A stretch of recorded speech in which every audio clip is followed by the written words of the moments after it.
सच्चिदानन्दरूपाय विश्वोत्पत्त्यादिहेतवे तापत्रयविनाशाय श्रीकृष्णाय वयं नुमः। श्रीकृष्णाय वयं नुमः।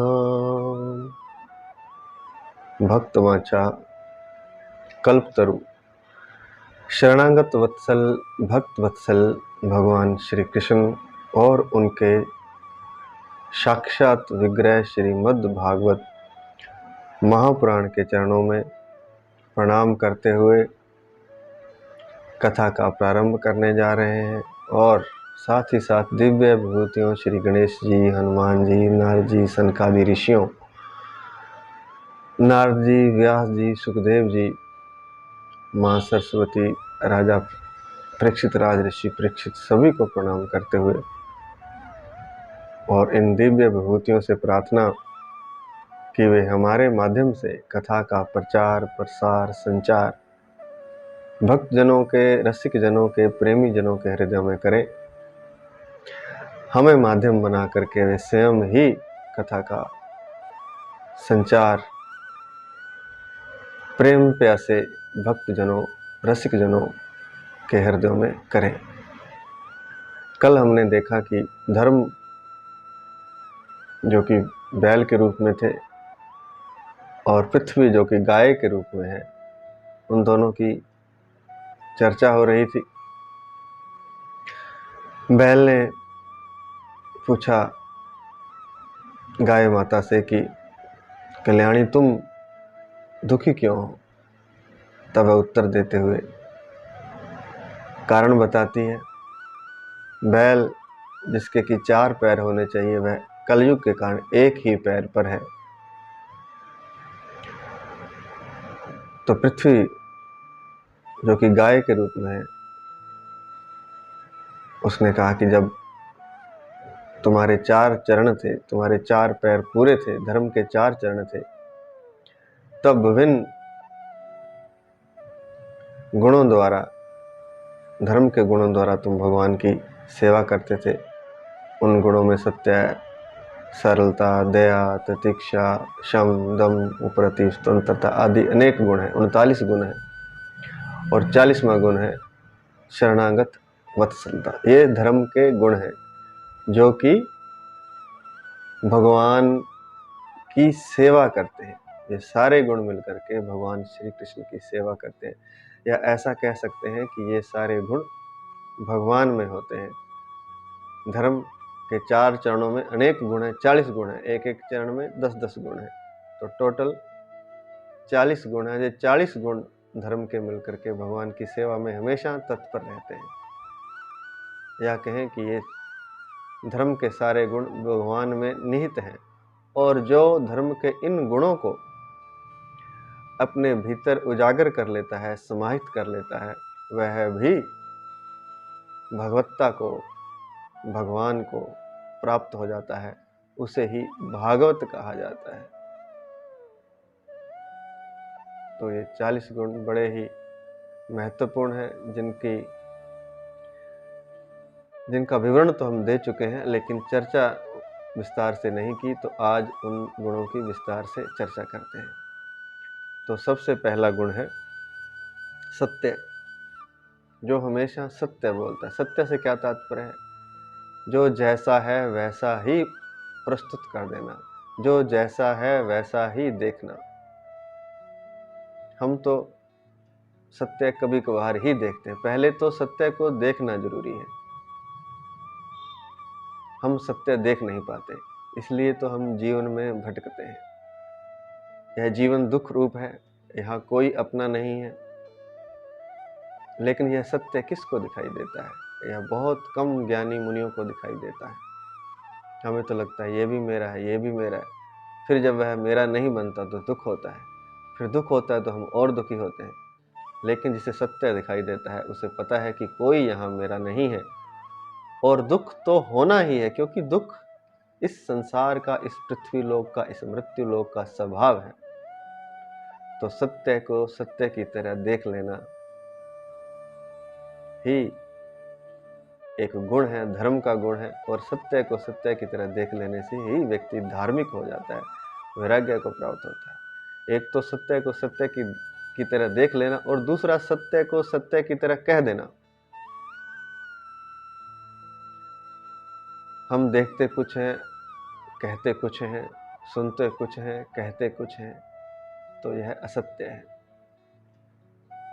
तो सत्य पर जो चलता है, चाहे वह बाहर का जगत हो, संसार का जगत हो, वह कभी न कभी परमात्मा को प्राप्त हो जाता है, क्योंकि सत्य परमात्मा का गुण है। दूसरा है पवित्रता। ये सारे भगवान के गुण हैं, और भगवान का जो विशेष भक्त होता है उसके गुण है, क्योंकि वह भी धीरे धीरे भगवान जैसा ही हो जाता है। पवित्रता, अनेक तरह की पवित्रता है, विस्तार में तो नहीं जाएंगे। सुबह सूर्योदय से पहले उठ करके शौच आदि जाना, फिर स्नान करना, फिर स्वच्छ वस्त्र पहनना, और यह स्वच्छता पवित्रता रखते हुए त्रिकाल संध्या करना, दोपहर को भी, शाम को भी, और तीनों समय स्नान आदि और पवित्र वस्त्रों को धारण करना। तो कम से कम हम इतना तो कर ही सकते हैं कि सुबह उठ करके सूर्योदय से पहले शौच और स्नान से पवित्र हो जाए और पवित्रता को धारण करें। ऐसे ही भोजन में भी पवित्रता,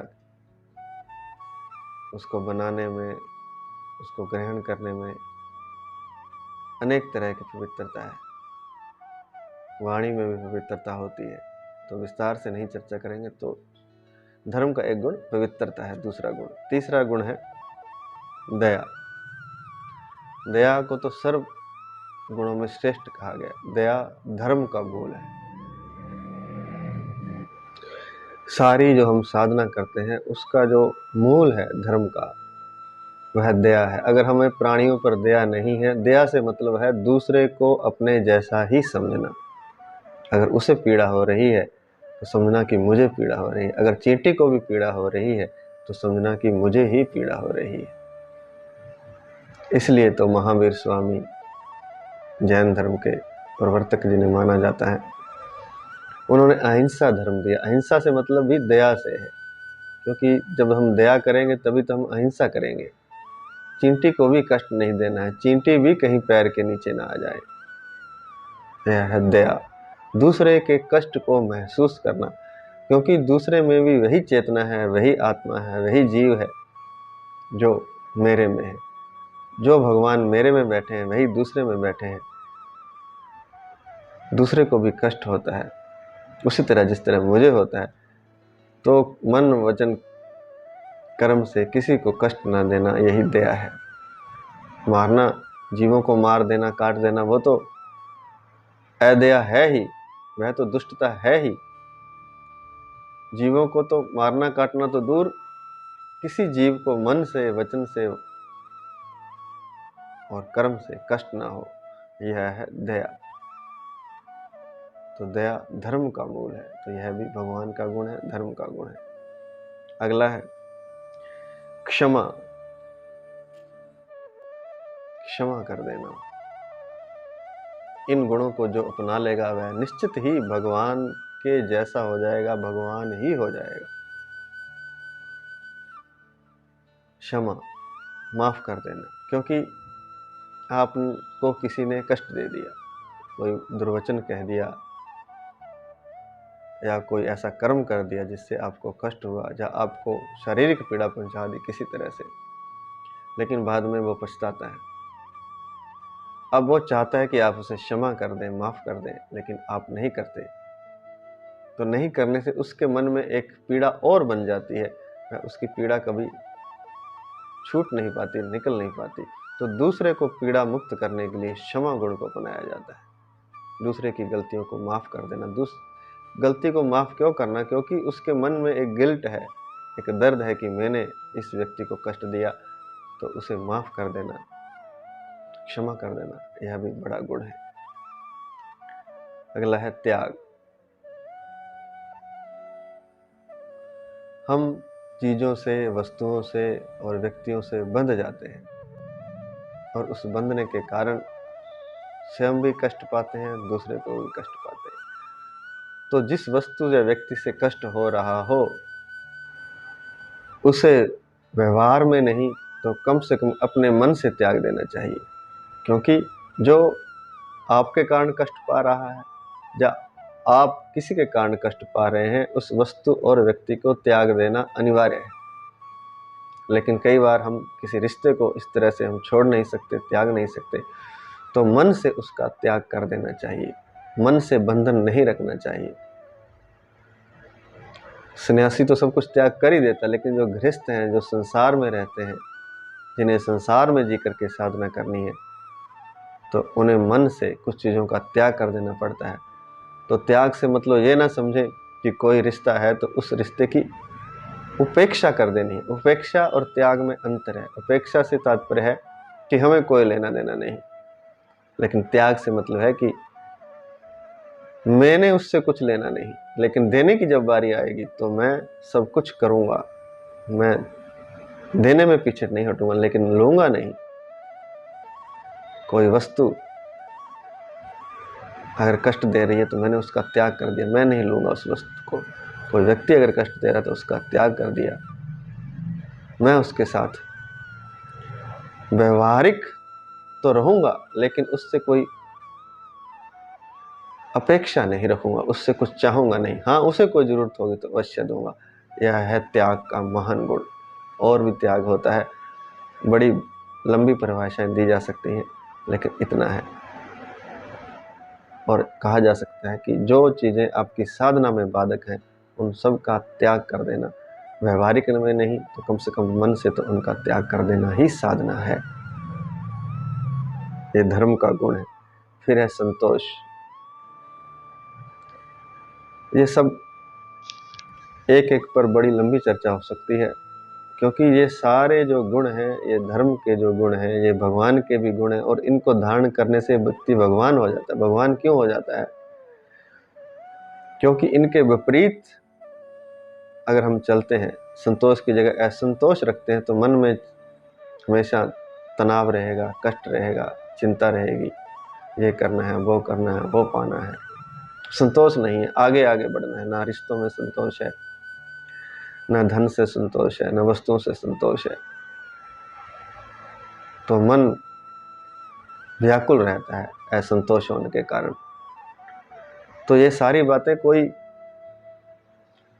जबरदस्ती अपनाने के लिए नहीं है, मन को शांत करने के लिए है, मन को शून्य करने के लिए है, ताकि जो भीतर की भगवत्ता है, वो भगवान है, वह प्रकट हो जाए। क्योंकि मनुष्य शरीर में भगवान तो है ही, लेकिन इन अवगुणों के कारण जो धर्म के गुण बताए गए, इनके विपरीत जो है वे सब अवगुण है। जैसे असंतोष होगी, अदया होगी, अपवित्रता होगी, असत्य हो गए आदि अवगुण है।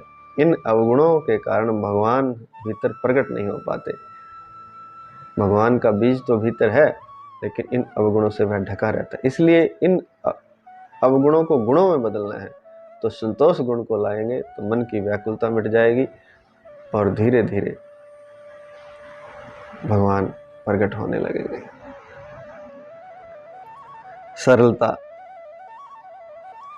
होनी चाहिए, मन में कोई कपट नहीं होना चाहिए। जैसा है वैसा ही प्रस्तुत कर देना, जैसा मैं हूँ भीतर से वैसा ही बाहर दिखाना, यह है सरलता।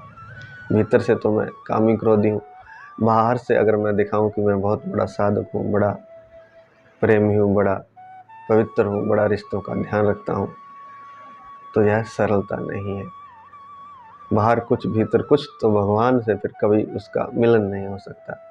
जैसा कि कहा भी है रामायण में, मोहि कपट छल छिद्र न भावा। मुझे कपट छल छिद्र आदि भाता नहीं, अच्छा नहीं लगता। भगवान कहते हैं जो सरल है वह मेरा प्रेमी, वह मुझे प्रिय है। तो सरलता धर्म का गुण है। यह साधक को अपनाने के लिए ये सारे गुण, जिस व्यक्ति में जो गुण होंगे वह भगवान हो जाएगा, भगवान स्वरूप हो जाएगा। शम दम। अब शम दम क्या है?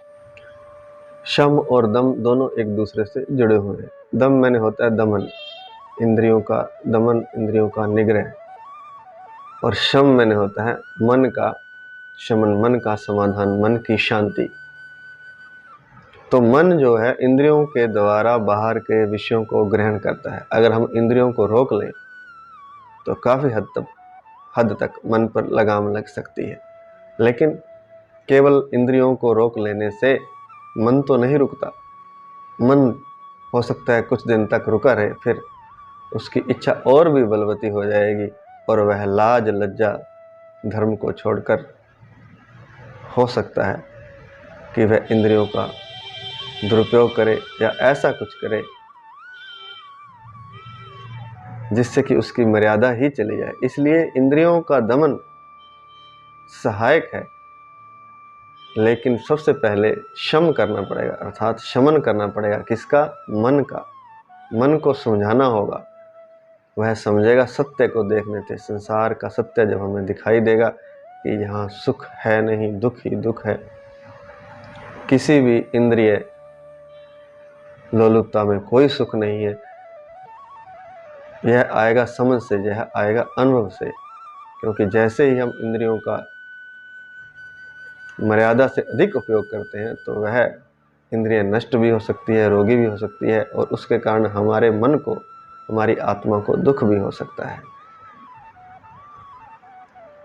जैसे आँख का बहुत ज़्यादा हमने उपयोग किया रूप को देखने के लिए, या आजकल तो फोन है, आँखों का दिन भर प्रयोग हो रहा है, तो आँखें आनंद तो ले रही हैं, मन आँखों के माध्यम से आनंद ले रहा है। लेकिन अगर हम ज़्यादा प्रयोग करेंगे तो आँखें रोगी भी हो जाएंगी, कष्ट भी होगा, हमारी नींद भी डिस्टर्ब हो सकती है।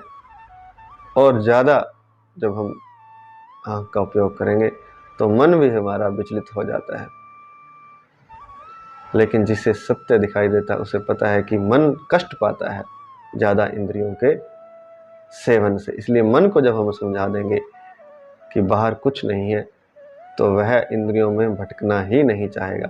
तो अंदर से तो मन को समझाना कहलाता है शम, अर्थात शमन मन का, और बाहर से इंद्रियों को रोक लेना कहलाता है दमन, अर्थात निग्रह इंद्रियों का। तो दोनों होंगे तब मन शांत होगा और वह साधना में गति करेगा। अगला है तप। योगी तप किया करते हैं सूर्य की धूप में बैठकर, गर्मी के दिनों में, या चारों तरफ आग जला करके। यह भी एक प्रकार का तप है। लेकिन असली तप है जो भी कष्ट आ गया उसको सहन करना। कुछ भी कष्ट आ गया इस संसार में, कोई रोग आ गया तो उसको सहन करना, प्रसन्नता से सहन कर जाना उसको, यह है तप। जैसे अग्नि जला करके गर्मी के महीनों में पंचाग्नि तपते हैं साधक योगी, तो उसको सहन कर लेते हैं, बस मन को समझा लेते हैं कि बस गर्मी है तो है, प्रसन्नता से उसको सहन करते हैं। जानबूझकर ऐसा करते हैं, चारों तरफ आग जलाते हैं और ऊपर सूर्य की धूप, दोपहर का दिन, गर्मी का दिन बैठते हैं, लेकिन परेशान नहीं होते। क्यों नहीं होते? क्योंकि मन को समझा लिया, प्रसन्नता से उसको स्वीकार कर लिया। ऐसे ही संसार के जो भी कष्ट आते हैं, अगर हम उनको प्रसन्नता से स्वीकार कर लेते हैं, यह है तप। तो तप करने के लिए कहीं जाना नहीं है, कहीं कुछ विशेष नहीं करना है। जो भी कष्ट आ जाए किसी भी प्रकार का, उसको हंसते हंसते सहन लेना ही तप है। यहाँ तक कि लोगों ने तो मृत्यु को भी स्वीकार कर लिया है, स्वयं की मृत्यु को भी और अपने प्रियजनों की मृत्यु को भी स्वीकार कर लिया है, उसे तप मान लिया है। राजा हरिश्चंद्र की कथा आती है। बेटा मर चुका है लेकिन फिर भी वे उसको सहन कर लिया है, और सहन ही नहीं किया, यहाँ उनकी ड्यूटी है, जो उनका कर्तव्य है, शमशान घाट में कुछ पैसे लेकर के, शुल्क लेकर के दाह संस्कार करने देना, क्योंकि वह उनकी नौकरी थी वहाँ, वह उनका कर्तव्य था, यह उनकी सेवा थी। तो बेटा सामने, माँ अपने बेटे को लेकर आई है, जो कि राजा हरिश्चंद्र का ही बेटा है, उसी की ही पत्नी लेके आई है। तो उस दर्द तो हुआ होगा, लेकिन उसको सहन कर लिया कि ठीक है जो भगवान ने किया है जैसा। लेकिन सहन करने के साथ साथ अपना कर्तव्य भी निभा रहे हैं। वो कहते हैं कि शुल्क लिए बिना तो मैं दाह संस्कार करने नहीं दूंगा, क्योंकि मेरे मालिक ने जो मुझे सेवा सौंपी है मैं उससे विरुद्ध नहीं जा सकता, क्योंकि वे सत्यवादी भी थे। तो सत्यता में फर्क आ जाएगा, तब मैं झूठा हो जाऊंगा, सत्य नहीं रहूंगा। तो सत्य का भी पालन कर रहे हैं, तप भी कर रहे हैं,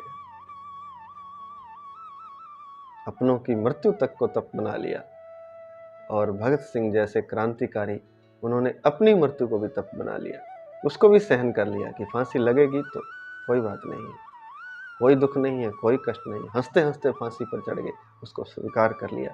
यह है तप की पराकाष्ठा। लेकिन इतने तप तो नहीं, कम से कम छोटे मोटे तपों को तो हम अपना ही सकते हैं। थोड़ा सा कष्ट आया हम आग में बबूला हो जाते हैं, छोटे छोटे कष्टों में, छोटे छोटे दुखों में, छोटे छोटे रोगों में। अगर हम तप को ही एकमात्र अपने जीवन का लक्ष्य बना लें तो बाकी गुण अपने आप आने लग जाएंगे। अगला गुण है समता। सबको बराबर देखना, यहां तक कि जीव जंतुओं में, वृक्षों में भी फर्क ना करना। क्यों? वृक्ष जीव जंतु तो मनुष्य से अलग है, मनुष्य में भी ऊंच नीच होता है, मनुष्य में भी बड़े छोटे होते हैं, कुछ धन वाला है, कुछ सुंदर है, कोई कम सुंदर है, कोई कम धन वाला है। लेकिन सब में समता रखना। क्यों रखना? क्योंकि सब में परमात्मा ही है। बाहरी रूप अलग है, भीतर तो सबके परमात्मा है। सबको परमात्मा मानकर ही व्यवहार करना, चाहे वह वृक्ष ही क्यों ना हो, चाहे जीव जंतु ही क्यों ना। इसलिए तो भारतीय सनातन धर्म में, हिंदू धर्म में वृक्षों तक को पूजा जाता है, पेड़ों को पूजा जाता है, जीव जंतुओं को पूजा जाता है। कारण कि सब में परमात्मा है, ताकि समता का भाव हमारे भीतर पैदा हो सके, हम अपने मन में सभी के प्रति समता का भाव ला सके। अगला गुण है धर्म का तितिक्षा। तितिक्षा मैंने होता है सहन करना, सहनशीलता, धैर्य, क्षमा। तो यह भी तप की तरह ही है। तो जो कुछ भी आ जाए उसको सहन कर लेना है, प्रतिरोध प्रतिक्रिया नहीं करनी है, सहन करना है, बस पी जाना है। जैसे समुद्र में जितनी भी नदियां हैं, समुद्र सबको पी जाता है, कुछ नहीं कहता, ना ऊपर बढ़ता, ना नीचे जाता, ना उफनता, जितना है उतना ही रहता है, समुद्र की तरह। तितिक्षा, सहनशीलता। अगला है उपरति। उपरति से तात्पर्य है संसारिक कार्यों से वैराग्य, संसारिक भोगों से वैराग्य। और वैसे तो इसके अर्थ में यज्ञ आदि विहित कर्मों से भी वैराग्य बताया गया है। क्यों? क्योंकि जो राम नाम का जप कर रहा है उसे किसी यज्ञ की आवश्यकता नहीं रहती। जो लगातार, जिसका श्वास श्वास, जिसका क्षण क्षण राम नाम में लगा हुआ है, गुरु नाम में लगा हुआ है, उसे यज्ञ आदि विहित कर्मों की भी आवश्यकता नहीं रहती। लेकिन मुख्यतः है विषयों से वैराग्य और संसारिक कार्यों से वैराग्य।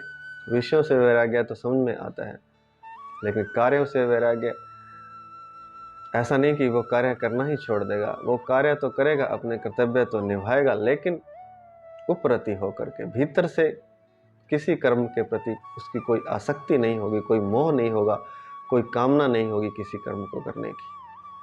तो यह है उपरति, विषयों से वैराग्य और संसारिक कर्मों से वैराग्य। अगला गुण है धर्म का शास्त्र विचार। हमें शास्त्रों का अध्ययन करना चाहिए, शास्त्रों पर विचार करना चाहिए। विचार हम तभी करेंगे जब हम शास्त्रों का अध्ययन करेंगे। तो जब हम शास्त्रों को पढ़ेंगे तो हमारे मन में अच्छे विचार आएंगे, शुभ विचार आएंगे, और उन्हीं शुभ विचारों के कारण हमें ज्ञान होगा। ज्ञान भी धर्म का एक गुण है। शास्त्र विचार के बाद जो गुण है वह है ज्ञान। तो ज्ञान हमें शास्त्र विचार करने से ही होगा, अच्छी किताबें पढ़ने से होगा, अच्छे महापुरुषों का संग करने से हमें ज्ञान होगा। वैराग्य, संसार के प्रति वैराग्य। वैराग्य किसे होता है? जो संसार को देख लेता है, संसार को सत्यता से देख लेता है। सच को सच की तरह, सत्य को सत्य की तरह देख लेना ही वैराग्य पैदा करता है। क्योंकि हम तो सच को सच देखना नहीं चाहते, हम झूठ का एक लेप लगा करके रखते हैं हर चीज़ के ऊपर। जैसे कोई कड़वी गोली हो, अब गोली तो कड़वी है, उसको खाना है, लेकिन वैद्य जी क्या करते हैं, उस पर मीठा चढ़ा देते हैं, मीठे का लेप कर देते हैं। तो लेप करने का, हम गोली तो वो खा गए कड़वी, लेकिन जब भीतर जाएगी तो मीठा तो अलग हो जाएगा और कड़वापन उसका अपना काम करेगा। ऐसे ही संसार भ्रम के कारण हमें शुभ दिखाई देता है। जहाँ कहें हमें लगता है कि संसार में आनंद है, सुख है, यह सब भ्रम के कारण दिखाई देता है। वास्तव में संसार में ना तो सुख है ना आनंद है। तो यह सत्य जब कोई देख लेगा तब उसे वैराग्य होगा।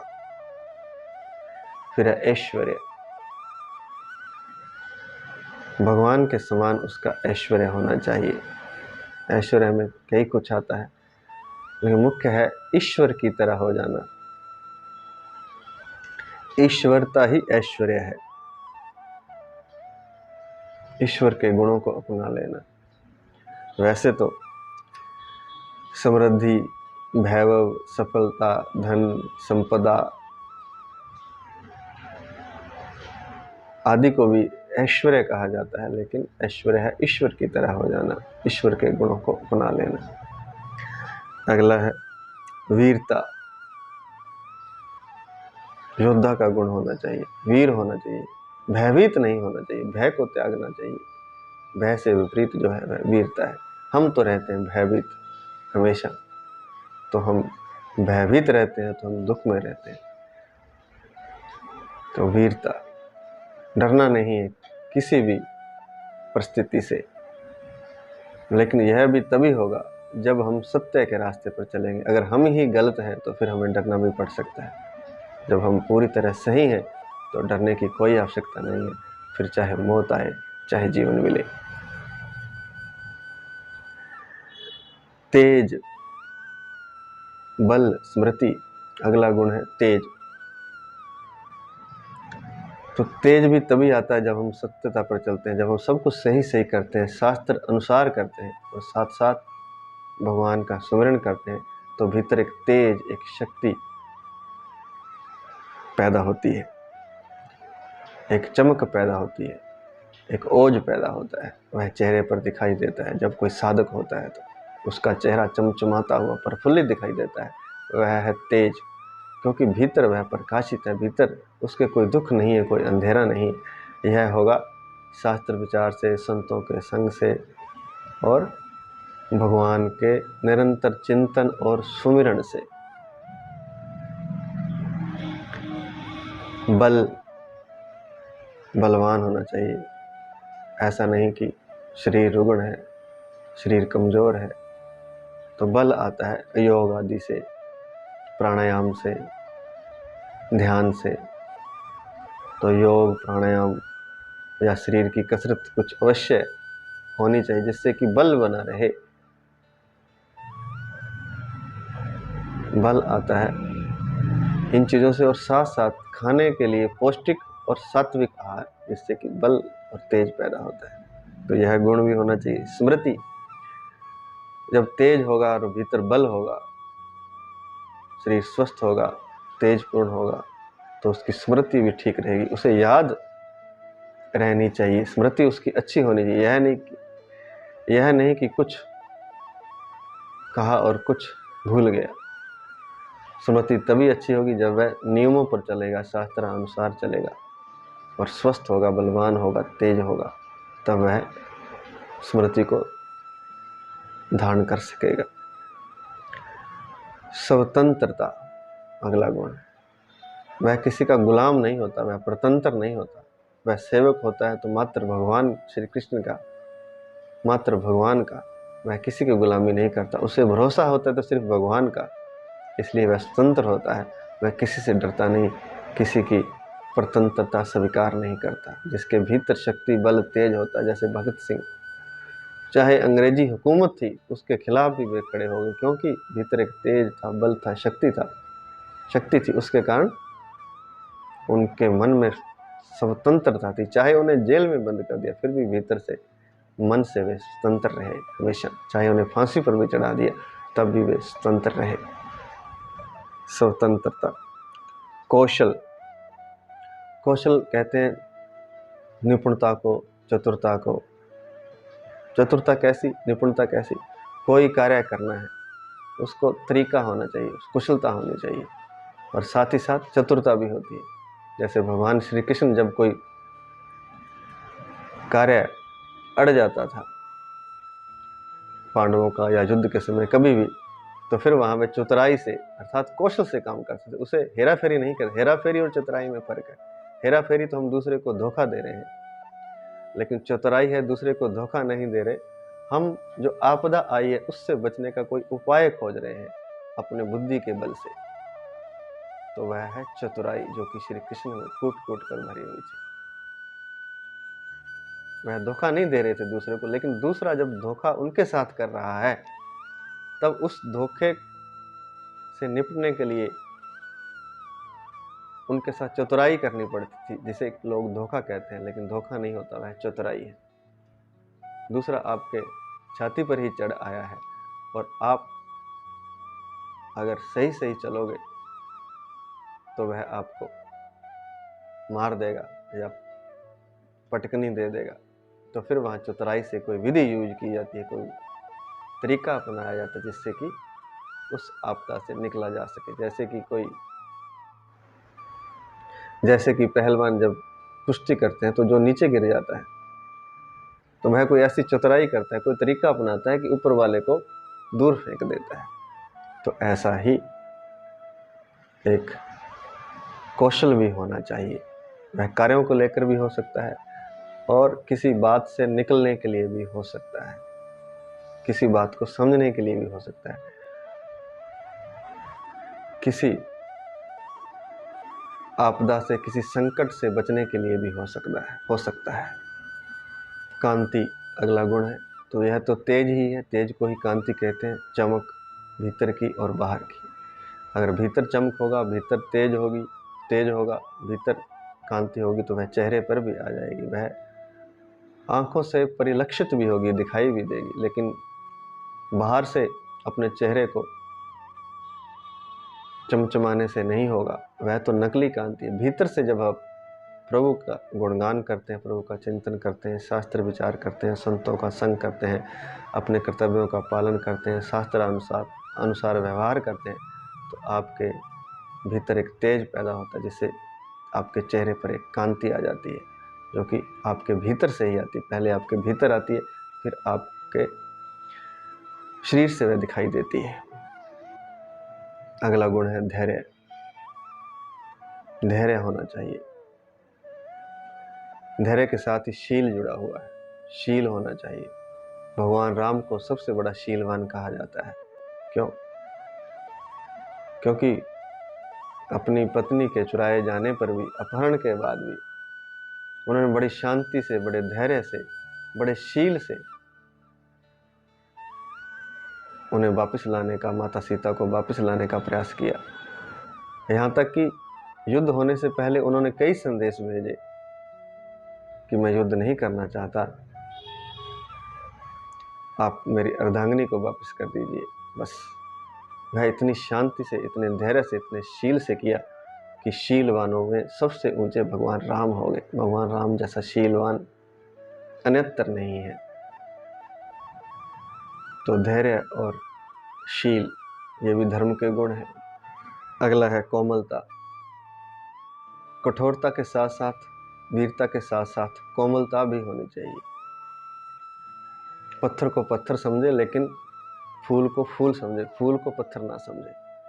यह कोमलता दूसरों के हृदय को समझने के लिए, दूसरे के मन को समझने के लिए, दूसरों के साथ व्यवहार करने के काम आती है। जितना व्यक्ति कोमल होगा, हृदय जितना उसका सॉफ्ट होगा, उतना ही वह दूसरों के मन के दुख को समझ सकेगा, दूसरों की वाणी को समझ सकेगा, दूसरों के प्रेम को समझ सकेगा, दूसरों के साथ अच्छा रिश्ता निभा पाएगा अगर उसके भीतर कोमलता है तो। निर्भीकता अगला गुण है, किसी से ना डरना। भगवान के सिवाय कोई नहीं है जो मनुष्य को डरा सके, क्योंकि किसी के किए कुछ नहीं होता, भगवान के किए ही सब कुछ होता है। इसलिए निर्भीकता एक गुण भीतर पैदा होता है। वो कब पैदा होता है? जब उसका भरोसा भगवान पर होता है, तब वह किसी से नहीं डरता, वह निर्भीक होता है। अगला गुण है स्थिरता। स्थिरता भी तभी आती है जब भीतर हमारा मन शांत है, और मन शांत होता है भगवान के नाम के स्मरण से, भगवान पर भरोसा करने से। तो स्थिरता और आस्तिकता। आजकल बहुत लोग नास्तिक हो गए जो भगवान को मानते ही नहीं है, शास्त्रों को नहीं मानते। इसका मतलब ये है कि वे अपने मन की नहीं मानते, अपने भीतर की जो कोमलता है, भीतर जो परमात्मा है, उसी को नहीं माने। क्योंकि शास्त्र क्या है? आपके भीतर जो अच्छाई है, आपके भीतर जो परमात्मा तत्व है, आपके भीतर जो परमात्मा है, उसी को उजागर करने का नाम ही तो शास्त्र है। शास्त्र आपके गुणों को उभारने का ही तो शास्त्र है। शास्त्र है क्या?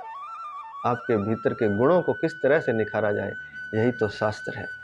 और जो शास्त्र को ही नकार रहा है, वह अपने गुणों को तो नकार रहा है और अवगुणों को उजागर कर रहा है। वह अपने भीतर के राम को तो समाप्त करना चाहता है और रावण को उजागर करना चाहता है। इसलिए तो आजकल कुछ तथाकथित जो राम को नहीं मानते, शास्त्रों को नहीं मानते, वे रावण की पूजा करने लगे हैं, क्योंकि वे खुद रावण हो गए हैं। अगला गुण है कीर्ति। जब हम सही से अपने कर्तव्यों का पालन करेंगे, शास्त्र विचार करेंगे, शास्त्र आज्ञा अनुसार चलेंगे, गुरु आज्ञा अनुसार चलेंगे, और जो भी नियम शास्त्रों में बताए गए हैं इस संसार को जीने के लिए, वे नियम इसलिए हैं ताकि हमें दुख ना हो। जैसे कि नियम बनाया गया कि सड़क पर बाएं चलना है। कोई कहे भी मैं तो नियम नहीं मानता, मैं तो अपनी मर्जी से चलूँगा, तो मर्जी से जब वह चलेगा तो वह दुखी होगा, दुर्घटना होगी, मृत्यु भी हो सकती है। तो वह जो बाएं चलने का नियम है, वह सुख के लिए बनाया गया है, अनुकूलता के लिए बनाया गया है। इसीलिए जो शास्त्र बनाए गए हैं वे अनुकूलता के लिए बनाए गए हैं। तो जब उसका कोई पालन करेगा, शास्त्र अनुसार चलेगा, तब उसकी कीर्ति फैलेगी, तब वह कीर्तिमान बनेगा भगवान की तरह। चारों दिशाओं में उसकी, दसों दिशाओं में कीर्ति फैलेगी। लेकिन वह तभी होगा जब वह शास्त्र अनुसार आचरण करे। पति के साथ कैसे रहना, पत्नी के साथ कैसे रहना, बच्चों के साथ, माता पिता के साथ, सास ससुर के साथ, यह सब शास्त्रों में बड़े विस्तार से दिया गया है। रामायण ग्रंथ पढ़ेंगे तो सब कुछ समझ में आ जाएगा। तब उसकी कीर्ति फैलती, तब वह कीर्तिवान होता है। तो यह भी एक गुण है। यह तभी होगा जब हम शास्त्र अनुसार आचरण करेंगे, मनमाना आचरण छोड़कर। तब वह गौरव अनुभव करेगा, गौरवान्वित होगा। तो गौरव भी एक गुण है। गौरव तभी आएगा तब जब हम शास्त्र आज्ञा अनुसार चलेंगे, सही से सब कुछ करेंगे, तो अपने आप का सम्मान होगा, आपकी महिमा बढ़ेगी। तो यह भगवान का एक गुण है, यह धर्म का एक गुण है। अंतिम गुण है निरहंकारता। निरहंकारता तभी आती है जब हम मैं और मेरी को छोड़कर अपने भीतर जो परमात्मा है और दूसरे के भीतर जो परमात्मा है उसको देखते हुए जीवन जीते हैं, शास्त्रानुसार जीवन जीते हैं, तो निरहंकारिता आती है। यह 39 गुण हैं धर्म के। और एक और गुण है शरणागत वत्सलता।